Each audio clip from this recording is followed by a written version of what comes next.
सारी जन्नत में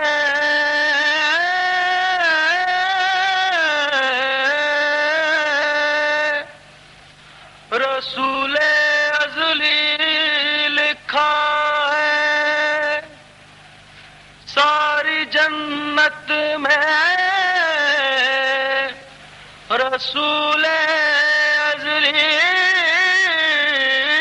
लिखा है, डाली डाली पे अली और वली लिखा है, सब पत्तों पे हसन और कली पर ज़हरा, सुर्ख व फूलों पे हुसैन इब्ने अली लिखा है। सारी जन्नत में रसूल अज़ली लिखा है, डाली डाली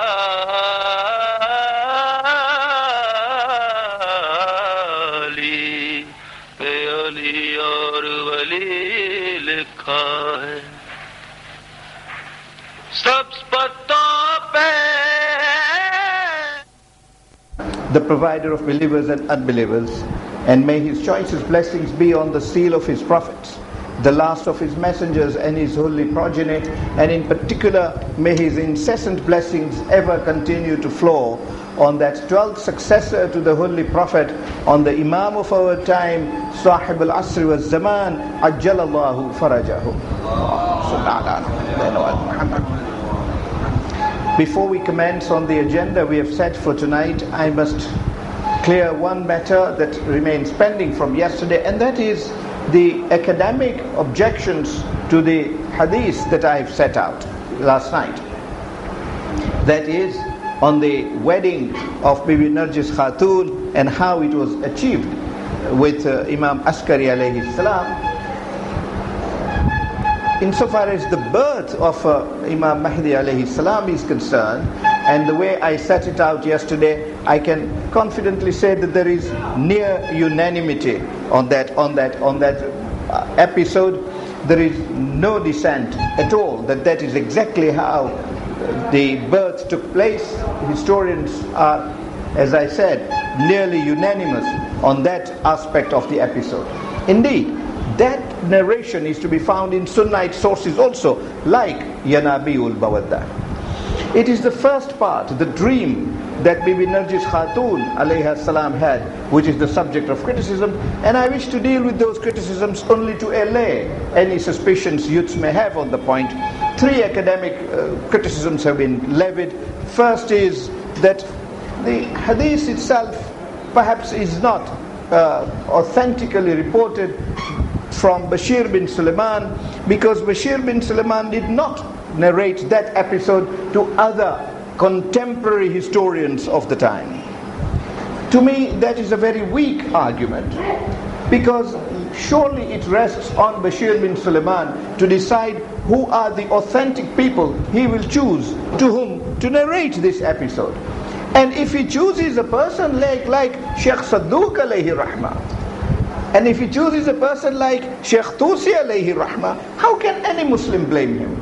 How can any Shia say that it was a wrong choice of the person to whom to narrate? And how is he under an obligation to narrate to every possible narrator of the time simply because he narrated to two of the narrators who existed at the time? Surely the ultimate discretion is his as a narrator to decide to whom he will report that piece of information which was really so secret, and it was so sacrosanct at the same time. Indeed, the argument being our argument, I would like to rest it on what Sheikh Tusi and Sheikh Sadduq alayhim ar-rahmah would say themselves. They would not have reported those ahadith if they had the slightest suspicion that it lacked the degree of authenticity that a hadith of that nature would demand. We are not talking about any Tom, Dick or Harry. We are not talking about any ordinary matter. We are talking of how Bibi Narjis Khatun is moved from Rome into Baghdad for a sacrosanct marriage with a holy person like a Hujjatullah, and indeed to be a mother of a Hujjatullah. Hence, they would not easily accept the word of Bashir bin Sulaiman without having themselves ascertained the authenticity of it. And if it is not reported by other contemporary writers, the first people to know that it is not would have been Sheikh Sadduq himself and Sheikh Tusi himself, and they must have satisfied themselves that despite lack of narration by others, they had full justification in reporting it in their books, both of which are regarded today as one of the most authentic works on the ghaibah of the Imam alayhi salam. The second criticism that is given is that, there is not known that there was a major war between Rome and Baghdad at that particular time. But nobody is suggesting that there was. What is being suggested is that the emperor of Rome decided that he would attack Iraq. That he was sending the army in order to see that if he can achieve an attack. And these attempts have been made before. For example, we know that at the time when the Holy Prophet, peace be upon him and his progeny, moved out of Medina for Tabuk, he was going there to fight the Emperor of Rome, because the Emperor of Rome had set out an army to fight the Muslims. And indeed, the Holy Prophet, peace be upon him and his progeny, left behind Imam Ali alayhi salam in Medina, and took his remainder of the garrison to Tabuk to fight the Emperor of Rome. The Emperor of Rome did not even get to Arabia. Halfway he decided to abandon the attempt and went back to Rome. The Holy Prophet, peace be upon him and his progeny, not having to fight Tabuk at all. So that is the kind of experiences we know. And Bibi Narjis Khatun in her dream was advised that she could join that army when it went out, in the hope of having a battle with the Iraqis, and was told that in that effort some ladies would be arrested by the Iraqis, and she should join the arrested prisoners and get to the riverbank of the Tigris. And the third criticism, I think, is too naive to even consider at length, and it is this. It is said that, to say that there was just an ordinary girl who married the 11th Imam alayhi salam, through whom the 12th Imam alayhi salam was was born, would be an ordinary episode. The Shias, in order to embellish the episode, created this theory. Bashir bin Sulaiman perhaps created this theory of this dream and the Emperor of Rome and the lady being the granddaughter of the Emperor of Rome. But I think that criticism is too naive to be put forward to us, because we have never hesitated to say that the mother of an Imam was an ordinary lady of no imperial or majestic background. We have done this repeatedly. For example, last year only, or the year before, we discussed the life of the 8th Imam alayhi salam. And I then said unhesitatingly that all books are unanimous in saying that the mother of the 8th Imam alayhi salam was a Nubian lady from Ethiopia, from Africa. No background at all, no imperial connections, no royal blood in her. She was no more than a Nubian lady. And you remember the hadith we considered, that it was the Holy Prophet himself, peace be upon him and his progeny, who said that soon a part of my body will be buried in Khurasan, and he will have been born of a Nubian lady. It was a matter of pride. It was a matter of prestige of the Holy Prophet, peace be upon him and his progeny, that his part of his body, that is no less a personality than Imam Rawa alayhi salam, should be born of a Nubian. We Muslims do not take pride in marrying people of royal heritage. We do not take pride in choosing a lady of rich background. We take pride in marrying a simple lady, provided she is a lady of taqwa. Piety is our consideration. Purity is our criterion, not worldly wealth or position which comes and goes. And indeed, there has been no shortage of such ladies to whom our Imams alayhimus salam were married. For example, the third Imam, Imam Hussein alayhi salam himself, he was married to a daughter of an emperor of Iran.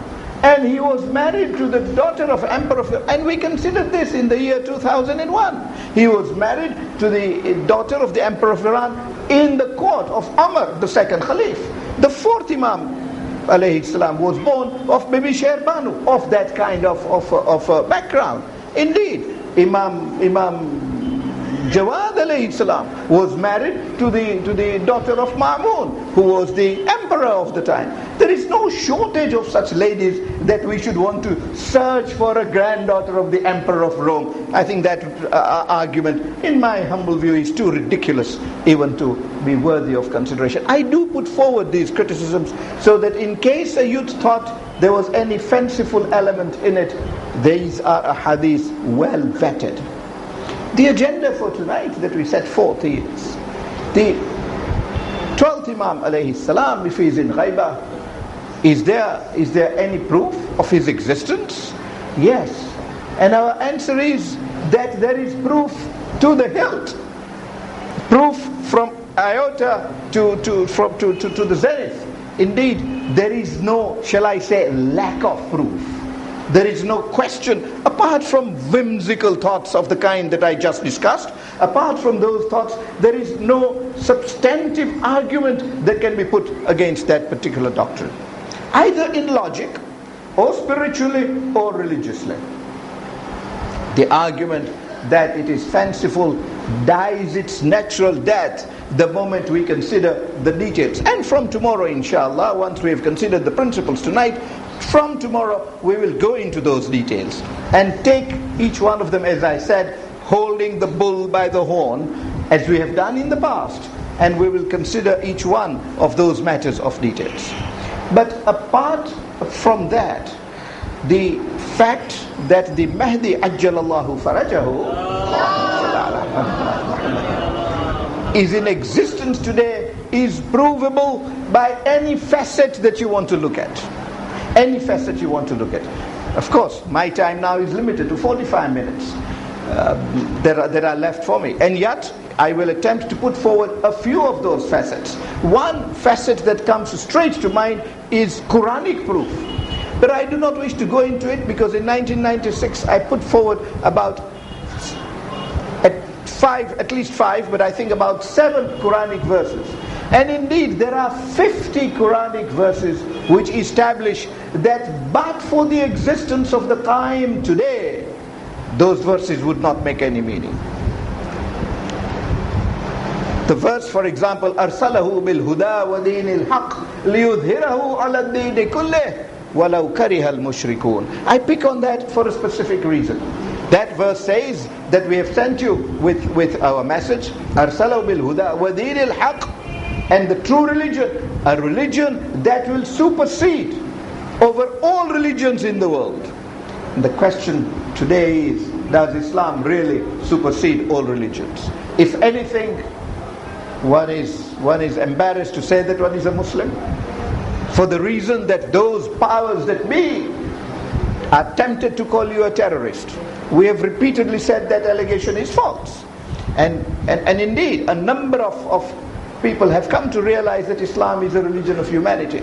But it is far from correct today to say that Islam is a religion that supervenes, overwhelms all other religions. So when will that be? Except by the explanation that As-Sadiq and Ar-Ridha alayhim as-salam have given, that will be a period when Al-Mahdi ajjalallahu farajahu will be on earth. And he will ensure, and I will come to another hadith on that line too, which is reported in Sahih Bukhari and is also reported in Sahih Muslim. And they said that he will be the one to ensure that Islam supersedes all religions in the world. And this is just one example. There are at least about 50 ayats of Quran in that particular aspect. But leaving those matters of scholarship aside, when we look at the question socially, from what people popularly believed, there is no doubt that in the lifetime of the Holy Prophet, peace be upon him and his progeny, the people generally believed that there will come a Mahdi ajjalallahu farajahu, and he will bring peace on earth and justice and goodwill amongst mankind. That indeed will be his agenda, and he will succeed in carrying out that agenda in its totality. That was a popular belief, so popular indeed, that I need only set out a few examples to you to satisfy on its popularity. And the first